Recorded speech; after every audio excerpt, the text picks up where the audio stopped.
What's happening, everybody? Welcome into a brand new episode of Crossed Up. Anthony Sanfilippo's here. I'm Bob Wankel, and it's spring break here in South Jersey for a lot of the schools. And that means my wife is off, and that means that my kids are at home. So, you may be on this show accompanied by my children who are above me right now upstairs, thumping around and crying and making a lot of noise. So we'll see how this goes, Anthony. But we're here. We got 3 games to digest. Phillies, Braves. Not a lot of good, especially early on. A little bit of good on Easter. Salvage the final game of a 3-game set. So let's jump right to it. There's plenty to talk about here. I'm sure fans aren't exactly thrilled this morning. But my main takeaway, I guess, is it could have been a hell of a lot worse. Yeah, I mean, well, and the question that I asked in my story that is up on Crossing Broad today is, it could have been worse, but could it have been better? Right? I mean, so that's like, to me, I think that's an interesting way of looking at it. Yeah, you lose 9-3 and 12-4, and they sound like 2 games that are complete and utter blowouts, and they probably should, they were never in them on the surface. But really, when you look at it, they could have won the opener if the bullpen doesn't implode. They had a lead in the second game, and Nola stayed in too long and got torched, and then the bullpen didn't help keep it in within striking distance.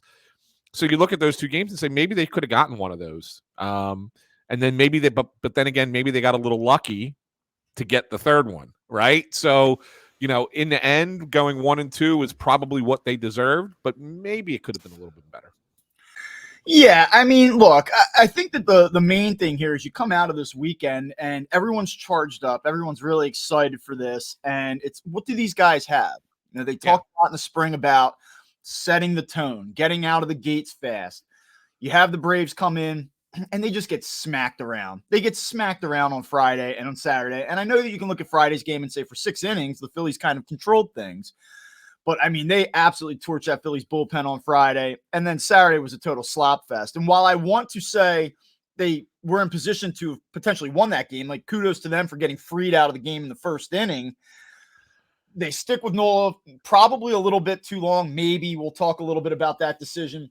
But the Phillies were essentially gifted those runs in the first inning as well. Nick Castellanos is struck out. The inning's over. He gets a break, and they're able to capitalize on it and keep that inning going. It was a sloppy weekend, I thought, for the Phillies. And even in the game on Sunday, credit to them for coming back. Johan Rojas hustling down the line. They're able to kind of extend the inning and then rally. Great. Shows the Phillies resilience, something that we've talked about the last number of years with this team. But a lot of mistakes. I thought a lot of avoidable mistakes in that game as well. I came away a little bit disappointed. It's not like sky's falling. It's not like I really think it really changes anything as far as the season outlook goes. But kind of a missed opportunity a little bit. I'll tell you what disappoints me, Bob. You talk about wanting to get off to a fast start. You talk about wanting to, you're tired of the Braves winning the division. You want to beat them and you want to win the division. And then the games are being managed like it's the middle of the summer and you need to get guys certain rest and you don't want to push this guy. You don't want to go, don't want to burn out the bullpen. And like, it's the first 3 games of the season, man. Like that's the kind of stuff where I sit there and say, I get this over the long haul of a year, right? If you need to have those kind of times where you need to rest guys and give guys a break and things like that and manage the health of your team so that they are healthy come the playoffs. That's what's made the Phillies so successful in October the last 2 years. So I totally get it. But you're talking about the team, you're playing the team on the first series of the year that you're going to be in direct competition with to win the division. You have to treat these games like everybody's available and everybody's healthy and everybody's – look, if somebody's not healthy, I get it. Okay, fine, you got to pull them out. But there's not a player on this team, on this roster, who you sat there and said, oh, that guy can't play because he needs a break, or that guy is, dinged up, whatever. Like, that didn't happen. And so, like, that's the perplexing thing to me. And I could go through several examples of things that happened over the weekend that made me scratch my head. And I think that some of them, if they went the other way, could have resulted in a 2-1 favor of the Phillies winning the series as opposed to 2-1 in favor of the Braves. Well, in some ways, if you're going to kind of pin this on the decision-making, you're almost stepping back and looking at it and saying, it's not like the Braves absolutely overwhelmed the Phillies. It's not like this was really the mismatch that it sort of looks like when you look at the hit totals. I mean, Atlanta absolutely buried the Phillies in the first 2 games in terms of just out hitting them, outscoring them. And so when you look at the box scores, you go, these 2 teams weren't even close with one another. But you're telling me that this was more about the way it was handled and some of the decision making. Look, they could have still lost 2 out of 3 if things were managed differently and handled differently. Still could have ultimately been that, for sure. But I think that they hurt themselves a little bit with this approach of being really, really careful. Look, let's start with opening day. I mean, they were out hit, Anthony, 32-13 in the first 2 games. Yeah, well, they didn't hit. They didn't hit well enough in the first 2 games. They really didn't. Let's be honest. But if you look at it, you pulled Wheeler after 6 innings, and you're up 2-0 in that game at that point. So Wheeler has out-pitched Strider. Strider pitched well. He pitched really well. He's a tough pitcher, right? I thought he was excellent. Yeah. Right? I mean, he was really good. Nevertheless, both of the starters leave the game, and you're winning 2-0. So you lose 9-3. Is that a winnable game? Like, to me, it is. That's a winnable game. You have a 2-run lead, and you have 9 outs to get. That's a winnable game. I don't care that you lost by 6. It doesn't mean you got blown out of the water, okay? It's just the way they had an implode inning out of the bullpen, and that changed the dynamics of it. I'm not sitting here advocating for saying, well, Zach Wheeler should have pitched the 7th inning. And I get why he was taken out. He was kind of at a 90-pitch limit, right? Because he didn't get the full build-up in spring training because he did miss a few days when his wife had gave birth to their child. And so, okay, there are reasons for it. And you don't expect starting pitchers at the very beginning of the season to go long. I didn't even think twice about that decision. Right? When it happened, I just assumed they were going to do that.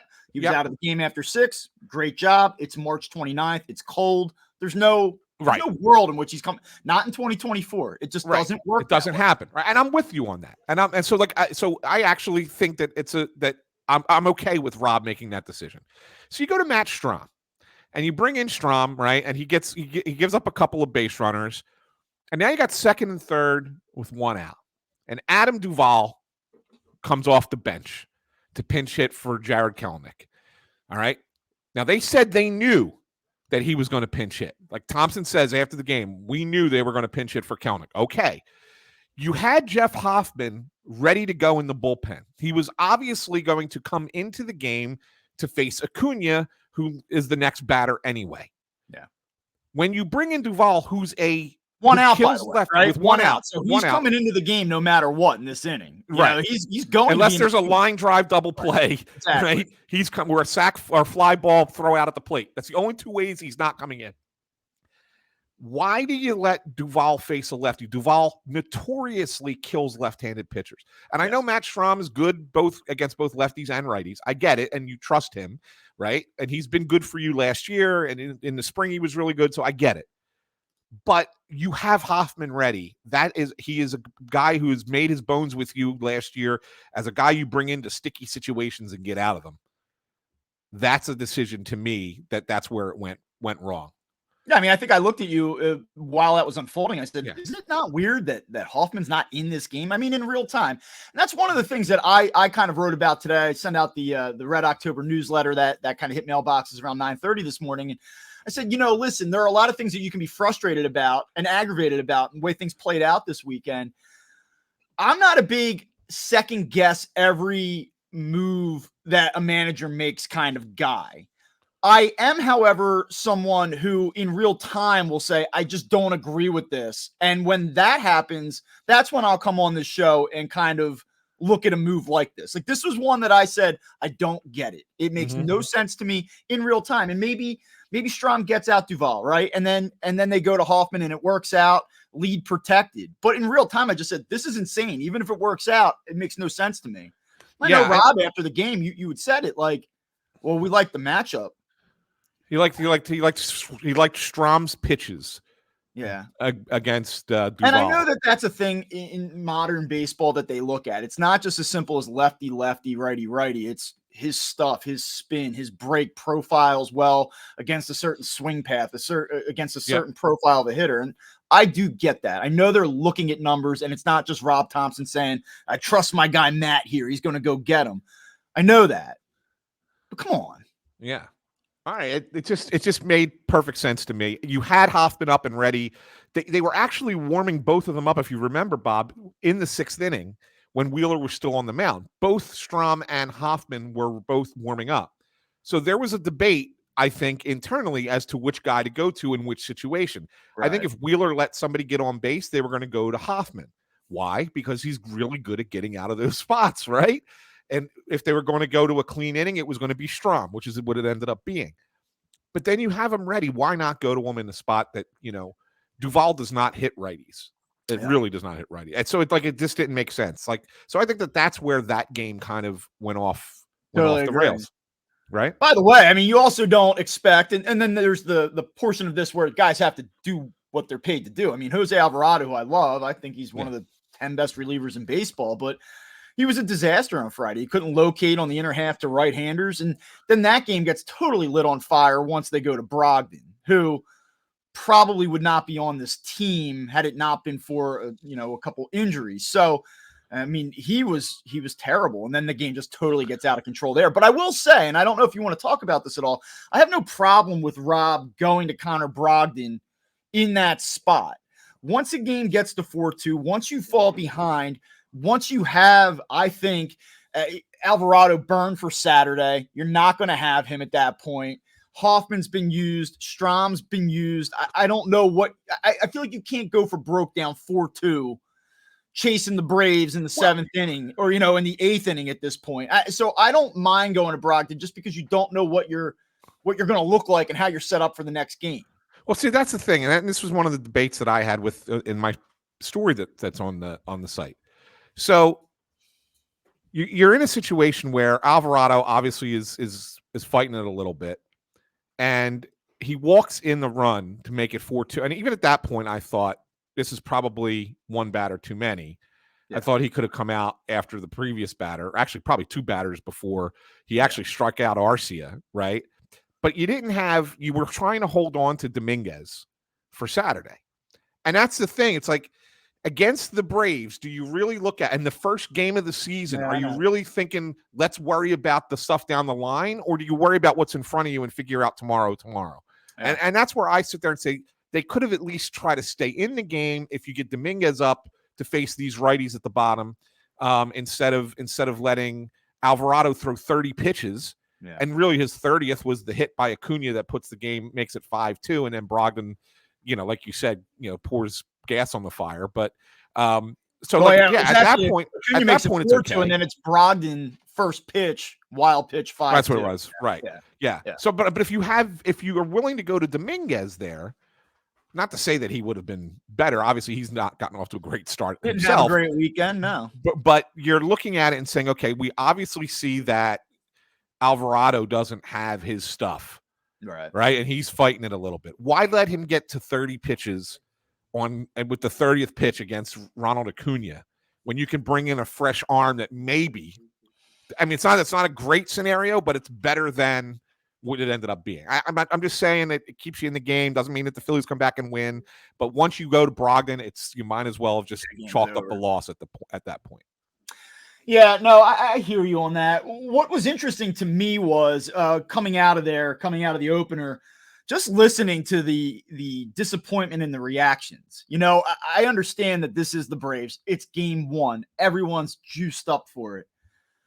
But, this idea that, well, this bullpen sucks. They didn't do enough. Rob Thompson isn't the right guy. Again, he makes a terrible decision that sinks his team. I mean, it had, and we talked about this last week, that fans were going to probably be tough and be critical and perhaps even overreact a little bit moment to moment. And I thought we saw that a little bit this weekend. It was ugly. And, I even said at one point during Saturday's game, like, this is kind of embarrassing. It is. Like, this is not how you want to start a season, especially when all eyes are on you and how you start and coming out fast. So it was less than ideal, but I was surprised at the level of animosity that I kind of heard on the radio, saw on Twitter, saw on Facebook. Maybe I'm not surprised by what I saw on Facebook, but I was just surprised at the overall way that the game was digested. It had a very NFL vibe to it. It had an Eagles post-game vibe to it after a loss. And, So which one is it? Is the bullpen trash? Because they had one bad game on Friday and they were bad. Trust me, they were bad. And I know things kind of got away from them on Saturday. The game wasn't really competitive, so I don't know how much I need to evaluate that. They come back yesterday, though, 4 innings, 1 run. And I mean, of the 5 guys, the 5 relievers they used for them were really sharp. Dominguez struggled and they worked around it. So, is this the best bullpen in baseball again after they shut down the Braves for 4 innings yesterday? Which one is it? Why are we going to go with Friday and not what we saw on Sunday? Like, I just feel like everyone needs to. I wrote about it today. Like, I hate when people say, like, it's 1 of 162. It's April or it's March. You can't react to what you see. Like, you're allowed to react. Be angry, be happy, get excited when they win. Like, it's cool, but there's you got to find some balance, right? Like, sure. These wholesale statements, same old Phillies, just fucking like, come on. Yeah, that's where it's wrong. That's where it's just too much. And I agree. Like, but is there anything worse than the writer, the sports writer, or like the fan that's like, you should know better? It's March 29th. There are a couple guys doing that this weekend too, by the way. Like, there's one guy that I really like too, and I'm not going to say his name, but I'm like, all right, man, like, we know, like, I don't need a lesson on the calendar. Like, we know what day it is, but people are allowed to be upset. Yeah, no, yeah, you could be upset in the moment, but I think where it goes too far is it's an overreaction to one thing that you now make that shape how you feel about that going forward for for going into the future. So in other words, these guys the bullpen had a bad first game Friday. So now everybody's going to say the bullpen's not good until it gets to be like sensational. There's going to be doubt that creeps in. And that's where I think it's wrong. That's where I think when you let it shape your future thinking of this team, that's where you've let it go too far.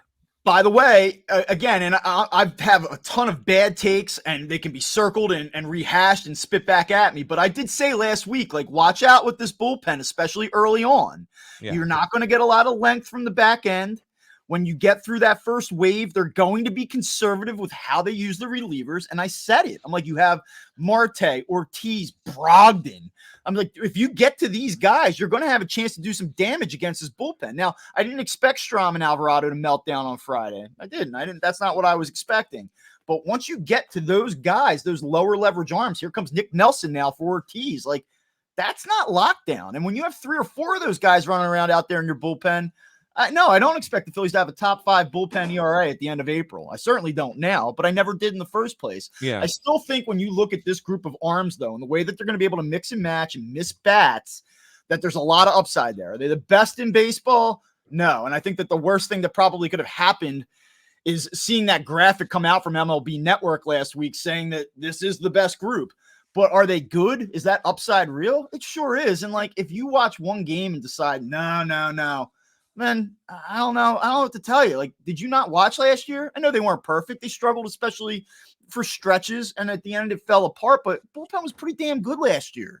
Yeah, no, absolutely. And if you keep in mind too that they're really down at least one guy in that pen with Kerkering not ready yet. This right? guy you're talking about, we might use this guy to close games, or like we might bring him in crucial high leverage spots in the 7th or later, and he's not out there, So yeah, I mean, it does make a difference. It certainly does. I think that they're a little bit missing something on the right side, because Hoffman right now is the only really, really reliable guy. Yeah. I mean, you hope Dominguez can be. He was just a little off again. It's like a little frustrating there, and then you don't really have that. Listen, I don't want to pile on the guy either, because I don't think he's like a main part of this moving forward, but they find themselves in a similar situation.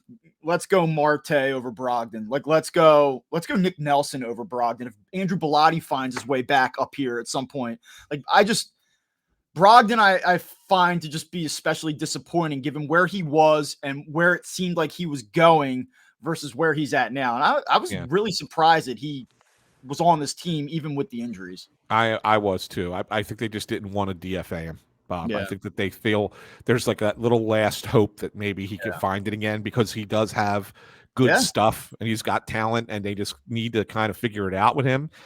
But they're not going to be incredibly patient. I would have to assume that as soon as Kerkering comes back, he gets DFA'd if he hasn't had a better performance or two before that point. The one thing about Saturday's game that I think is interesting is how the two managers handled the starting pitchers, because it was obvious that neither Max Fried nor Aaron Nola had great stuff. Fried gets pulled after 7 batters, and Jesse Chavez comes in and pitches 3 innings, does a pretty good job for the Braves, gets the win in the game, and Nola stays in the game and gives up the most hits he's ever given up in a start, in 12 hits, 7 earned runs.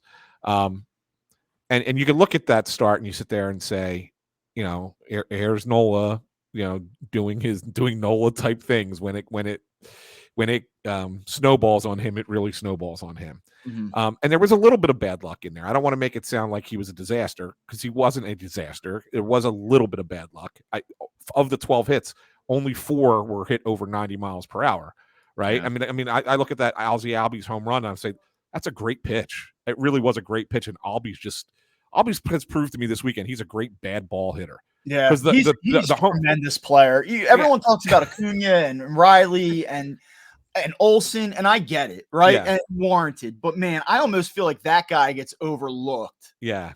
The home run against Suarez on Sunday. He was so out in front of it, and he still put it over the wall. So those are good pitches that he hit for home runs. That said, the pitch to Olsen by Nola was not good. That was a bad pitch. You did get 4 balls hit at 100 miles per hour like that, and you didn't miss bats. And that's the thing that, he's got to get some more swing and miss. So it falls on him. But I thought it was interesting how Snitker got rid of his guy quick. So he just doesn't have it. Let's move on to the bullpen.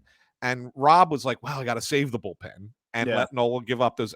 I think once you give up the extra 2 runs, you give up the first 5, okay, or whatever. But once you give up those extra 2 runs in the 3rd inning, I think that puts the game kind of a little bit of distance between the 2 teams in the game. Yeah, I would agree. I don't have it in me, especially in this show, to go into the Aaron Nola discussion. I just don't want to. I think it was disappointing. There's no way to for sure. This big contract. You're like, all right, it was a rough season. It finished on a strong note, except for the final time we saw him. And it was like, okay, we're turning the page. I expect him to have a good year. And so it was disappointing to see. You're immediately in a hole. They get you back a lead. You can't hold it. Yeah, and I know that there was a bad luck element involved, but it was disappointing. However, if it were any other starter making an appearance on March 30th, I don't think we would even really blink at it. We'd just say, tough start. Let's see what happens next time he gets the ball. Because it's this guy, and because there's so much, he's a lightning rod. The takes on Aaron Nola, it's either the blind defense or he can't do anything right, even when he rips off 5 great starts down the stretch to push you to the brink of an NLCS or a brink of a World Series. There's no credit that's given to him. And I just feel like 3 starts. Then I'll engage on the Aaron Nola. Well, no, but you're right, Bob. But look, there's the microscope is going to be on him more. The spotlight's going to be on him more. It's a monster deal. You sign that contract, you've got to perform. You've got to earn it. And last year wasn't good. And it was objectively a disappointing season for him. And so you want to see him get out to that start. Let's go. Show us that you're this guy. And you're staring down the barrel at 7 years, and that's the way it starts. That too is disappointing. But I don't know. I just don't have it in me to be like, here we go again, or, oh, this is now a problem. Or when every executive or every evaluator around the sport tells you the strength of this Phillies team is 1-2 at the top, I just would be surprised if all of a sudden this was going to fall apart on him again. Yeah, right. And keep in mind that the Braves offered a contract worth more money than the Phillies did. So, for all the negatives that people want to find about him, that there were teams that really wanted Aaron Nola and contenders that really wanted Aaron Nola. So there's a reason that for that. But moving on to yesterday, here are a couple other things that drove me nuts yesterday, even though they won the game. All right. So obviously, let's look at the lineup to start things off. Okay, no Harper, no Stott, no Marsh. Now, the Marsh can't hit lefties thing. I'm kind of with the Phillies on that. Until he proves that he can, I'm okay with them doing a little bit of a platoon kind of thing with him. And And I don't think that playing against the Braves is the time to find out if he can hit against lefties, right? I mean, I just think that that's what it is. So I'm you're okay cool with that. You're cool with Brandon Marsh one time this weekend. Yeah, I'm okay with that a little bit. The Bryson Stott one is the one that really bothers me. That and Harper we'll get to in a minute because I think that's a whole different scenario. But the Stott one is the one that bothers me. The guy hit lefties last year, like he hit them. Yeah, and so like I know that they protected him a little bit against like real tough lefties, but let's talk. Chris Sale is not the Chris Sale of old. all right. He's just not. So why are we protecting him against that guy? Like, I would think that Fried would have been a tougher matchup for Stott than Sale at this point, and yet he still gets taken out of the game. Of course, he gets in. He gets a couple of at bats. He draws a big walk that starts the rally. Whatever. But the point is that like I don't understand why he's got to be out of a lineup day 3. He's one of your top players. And then of course the whole Harper thing where they announced it pregame. Thompson announces pregame as a scheduled day off. Are you buying that? Well, no, but wait, it gets better. It gets better, Bob. So then after the game, he's asked if Harper was available to pinch hit, and he said no. He's a little banged up from the fall into the camera well yesterday. Well, then we talked to Harper after the game, and he says, "No, Rob told you it was a scheduled day off. The fall into the camera well had nothing to do with it." So what is it? Yeah, like who's gaslighting who here? Like so that's a concern for me. That's to me far more than who's in the lineup and who's batting where. The fact that you can't sync up your message between manager and star player as to what exactly is going on the third game of the season is a concern for me. Yeah. Yeah, I was curious. It was. And you wonder, was that off day driven by Bryce Harper? Hey, I need a day. Or was it, we're going to protect you from yourself? But I do think independent of this decision, because assuming that they play tonight, which I believe they will, and assuming he's in the lineup, which indications are he will be, okay, like I'm not overly concerned that he missed a game, but the fact that they weren't on the same page and they were not able to communicate it outward, that is a little bit strange and a little bit concerning. I think I fashion myself as a Rob Thompson supporter. I think he does a good job. I think that really more so than even the tactical maneuvers, it's about the clubhouse and how he manages things and how he cultivates the respect. And we talk about the vibes with this team. I think he's really important in all of that. I thought Rob Thompson was dreadful this weekend. I really did. On a lot of fronts. And you talk about decisions. Does Rob Thompson just not respect Adam Duvall? Like what was the approach? You talk about the decision to leave Strahm in the game on Friday. Yeah. Let's talk about what came up with the Phillies trailing 2-1, yeah. Scuffling at the plate, not hitting. You feel like every run's going to matter in this game. And Phillies, I thought, kind of gave one away when the Braves went up 3-1. You want to walk us through that one? Yeah, because I was one that I even tweeted about. I was actually sitting there next to the King, as always, and I said to Howard when it happened, you got Riley on second with 2 outs. Phillies are down a run, 4th inning, and Ranger Suarez is facing Adam Duvall, who's in the starting lineup. And I know we're talking about Adam Duvall like he's Babe Ruth here, but the reality of it is that the guy hits left-handed pitching. On deck is Michael Harris, a left-handed batter who Ranger Suarez has a history of just locking down. Harris does not hit Ranger Suarez well at all. He's 1 for 18 in his career against him. Okay, like really not good against him. And they decided to pitch to Duvall. Like, why not walk Duvall there? And I'm not the only one who said this. If you listen to the radio broadcast, Fransky in LA were the same thing. They were questioning why not walk him to get to the matchup with Harris. Duvall gets a single and the run scores, and now the Braves are up 2 runs again. And now all of a sudden you're starting to think, if we don't have this comeback in us, you're going to get swept. Yeah. And all because you could have preserved a run there just with the intentional walk. And I know the Phillies don't like to use the intentional walk. They don't do it a lot, right? And I know it's kind of been phased out a little bit in baseball. I don't understand why. I think it's a perfectly legitimate strategy, especially when you have that kind of matchup behind you or on that point in the game. Right, trying to make sure you're not don't get down by more than a run. It just didn't make any sense, and it cost the Phillies. I think that was a spot that you could have used that move. Yeah, I'm with you on that. And I'm kind of going through it like pitch by pitch. He does get out ahead of him. Like, he's 1-2. Then he's 2-2, tries to put him away with a sinker. Then he tries to put him away with a fastball and misses. And then you get to a full count. And to me at that point, it's just like you can't give in. Like the way that the at bat progresses, it's like once you jump out ahead, okay, you try to put him away. You work it up to a full count. You get to the 7th pitch of an at bat. It's not a great matchup as it is. You have a great matchup on deck. It's just the way it played out is frustrating. I know some people would say, listen, I'm not going to walk a guy with 2 strikes, but I think that once the at bat gets deep enough, you just turn the page and say, the longer this guy's in there, the more pitches he sees, the probability of this not ending well is increasing on us. Let me throw this at you too, Bob. This is another thing.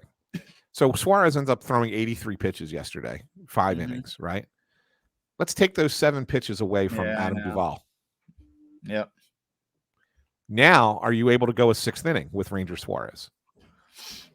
Yeah, you might bring him back out. Yeah, I mean, he was really good yesterday. That's what you say. You look at Zach Wheeler and like, well, the box score shows you that he was really good. You look at the box and you go, okay, like, few earned runs, 5 innings. He didn't get that deep into the game.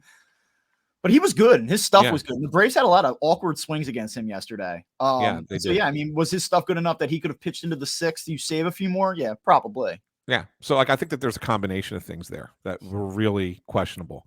And then the last one, and I actually asked about this twice in the post-game press conference because I just needed clarification for what Rob was saying to me.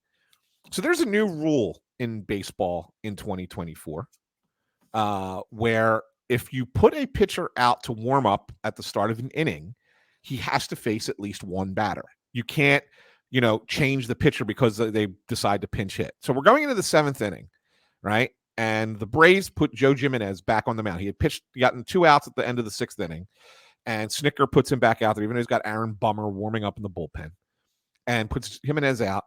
And the Phillies had Sosa, Pache, and Rojas scheduled to hit. So the Phillies decide to pinch hit with Stott to start the inning. Okay, fine. Works a walk. Then they decide to pinch hit with Marsh, at which point Snitker goes and gets Bummer.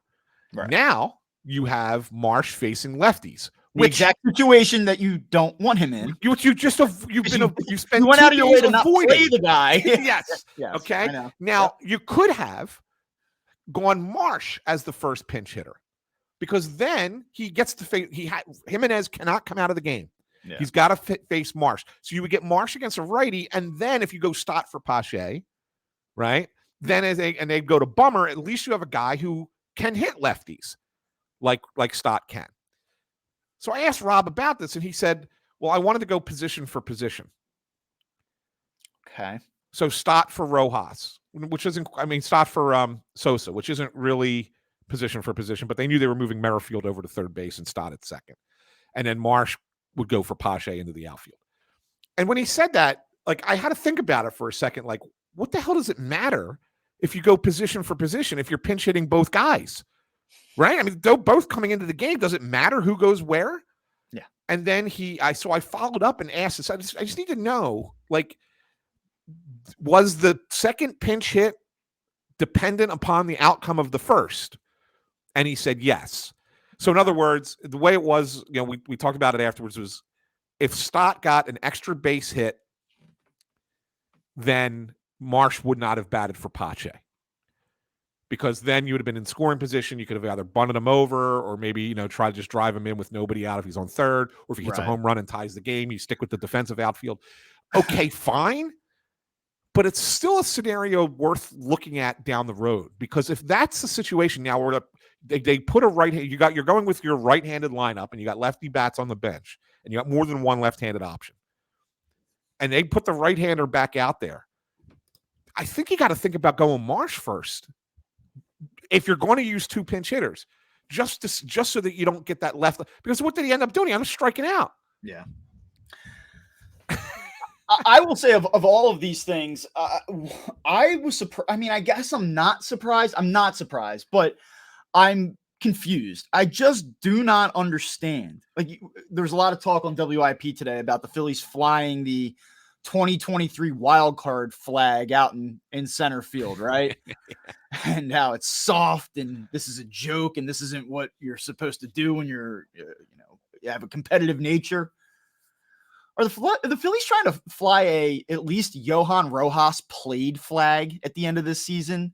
Like all 3 games? Like I don't need to see him all 3 games. He can't hit. He was 0 for 8 this weekend, 2 strikeouts. His contact, like you talk about exit velo, it was like 75 miles an hour. His contact was dreadful. Like this is not I have no problem with him being on this team. I have no problem with him getting the bulk of starts because you like his defense.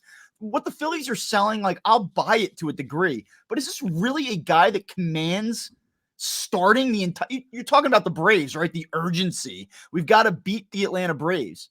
I know the alternatives aren't wonderful, but like, come on, he can't hit. Yeah, he didn't even hit a ball out of the infield in the entire weekend, and I just thought like Rob went out of his way to make sure that it was the first question, and he wanted to say I want to make sure that was the most important play in the game, that he beat out the double play. And it was. That's great, but he also hit into a little pisser that should have been a double play. Like. Yes. That's the problem, right? Like, yeah, that's what I'm saying. Like, it's one thing to say, Grant, great hustle, good job, kid. But my God, you shouldn't be hitting into the double play and killing the rally to begin with. Like, kudos to him for going down the line, like getting down the line. He's got good speed. That's awesome. And like, I got to be clear here. I'm not saying that he won't be able to hit or that he won't be a good player. Like, I'm not trying to bury him. Play him. But yeah. Come on. And is that really the bar? Like that, Rob? Like, listen, I know you got to go to bat for your guys, especially when they're the focus of attention. And I know there's been a lot of talk around Johan Rojas, and Rob probably feels like I'm going to take the extra step to go out there and pump this guy up and try to give him a little jolt. Like, I have no problem with Rob highlighting the fact that Rojas busted it down the line and helped make that inning work. Cool. There's no problem with the manager doing that. But like, honestly, man, like this is also a city and a fan base and a media that, come on, like you say that like people aren't going to roll their eyes, and that's my problem. I think that's my thing with it. I hope that they play the guy and he figures it out and all of that. But I was surprised he played all 3 games. I didn't think there was any reason other than it was opening day and it's a ceremonial thing. And let's say that he started on opening day. Like he shouldn't have been playing against Spencer Strider on Friday. There's no reason for him to start that game against Spencer Strider. That did not give the Phillies their best chance to win that game. It just doesn't.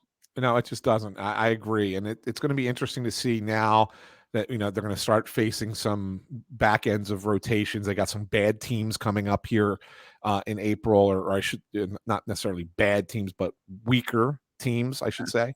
It'll be interesting to see how much longer this goes if he's still not hitting against some, fair to middling pitching, what they end up doing. Because you can sit there and say, okay, well, it was the Braves. The Braves have some really good pitching, but how does he end up doing against the Reds and the Nationals? Yeah, we'll see. I mean, again, the White Sox, right? Like, what's that going to look like? It would be unfair for me to come on here and say you can't overreact to what you saw from the bullpen the first time out or this weekend. And so I guess in fairness to him, you can't overreact based on what you saw in 8 at-bats, but I think you can also when you work back throughout the entire spring and then work back to last postseason. Like the starting point here isn't, I think he's going to be a good hitter.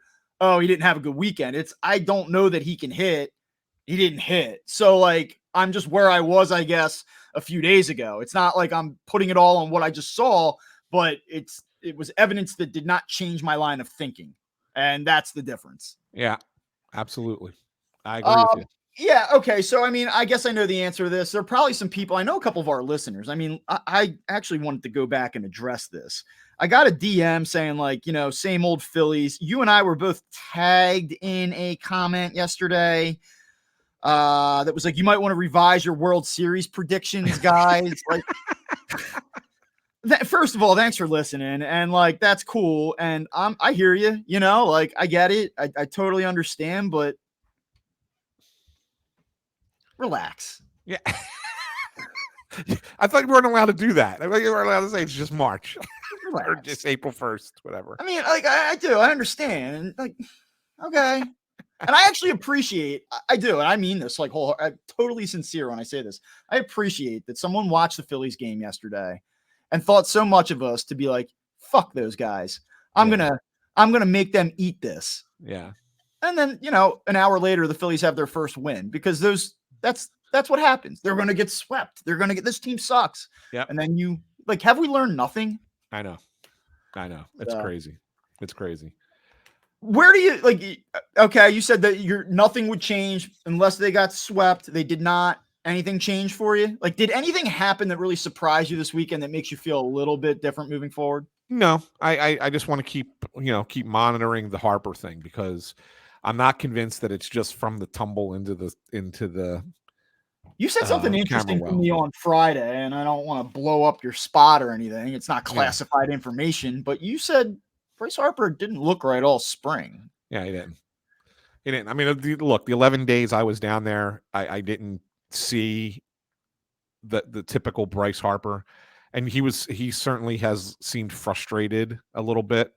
And I'm just wondering maybe if whatever this back thing that has came up a little bit last year, came up again during the spring, if it's not something that's a little bit more than they're leading on. And, he didn't have a great first couple games, obviously. No. Maybe they feel like maybe it was a scheduled day off. Maybe they really looked at it and said, you need a blow here because it's just not responding the way it should be responding. We'll see. Like, that's the one thing that, that could be a change your opinion kind of situation if it turns out to be something that it's more than just, he'll be fine day to day kind of thing. Yeah, they better hope not. That's for sure. Okay. Anything else you want to hit on before we get out of here? I got one last thing. Okay. And I just wanted to throw this one out there just because the Pirates are doing it again, Bob. Got off to another great start. Remember last year they got off to that super start and then they collapsed and ended up being at the bottom of the NL Central.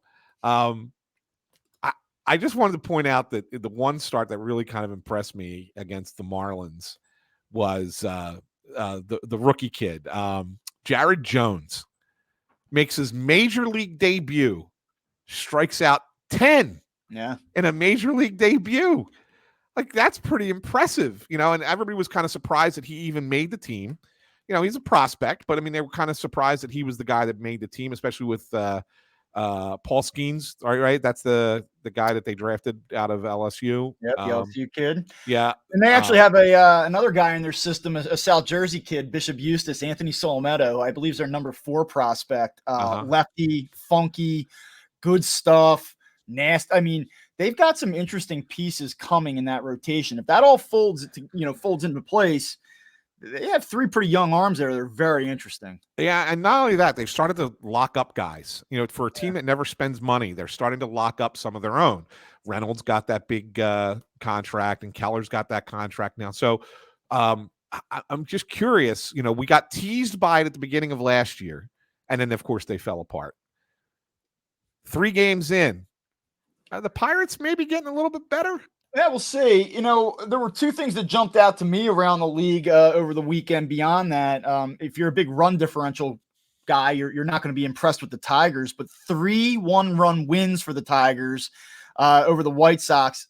Some good at-bats late, some rallies. They had a nice little weekend. White Sox are probably going to be dreadful, but it was a nice start for them. I know we talked about them on the show last week as maybe being a little bit better than people are giving them credit for.